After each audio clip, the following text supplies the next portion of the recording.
Most dictatorships today maintain some kind of institution traditionally thought of as democratic, including parliaments and political parties. Most importantly, more than 80% of all countries considered dictatorships now hold elections and allow more than one political party to compete in them. So why do dictatorships use democratic institutions to maintain their role? Scholars have identified 4 general functions that democratic institutions serve under autocracy. First is called signaling. The most common reason why institutions are created, in general, is to make commitments credible.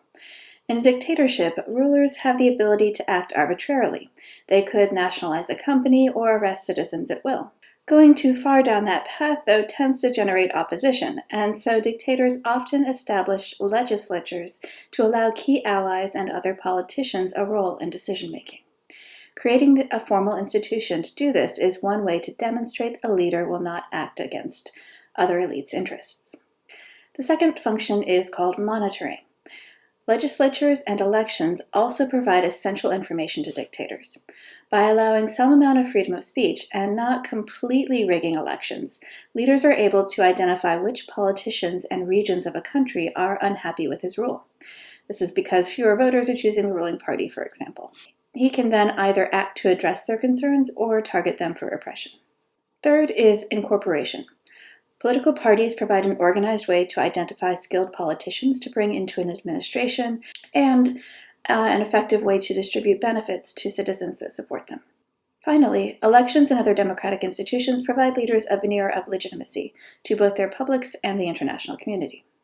To get into a little bit more detail on multi-party elections in particular, there are 2 big theories about why dictators would allow more than one party to compete in elections. First is associated with Ellen Lust, a specialist in the Middle East who looks at the cases of Morocco and Jordan. She describes multi-party elections as being a strategy of divide and conquer. By providing incentives for some opposition politicians to enter the formal political system, a dictator can then split them from the rest of the opposition. Leaders will provide financial incentives or policy concessions to favored politicians, while banning more extreme oppositionists. The idea is that when an opposition is divided into 2 different factions, loyal and disloyal, they cannot organize as effectively as when they are unified.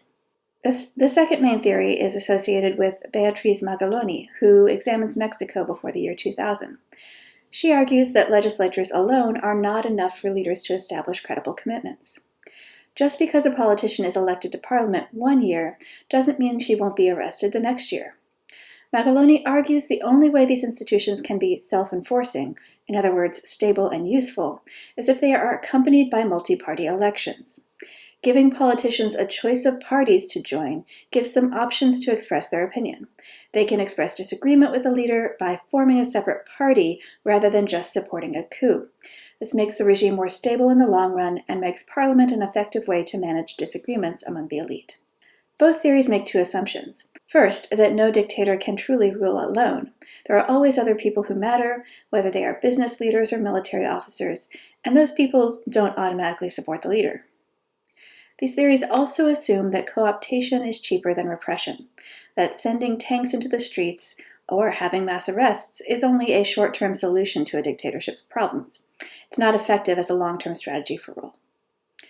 In either event, one of the most striking things about Iran is that it does not use many of these formal institutions.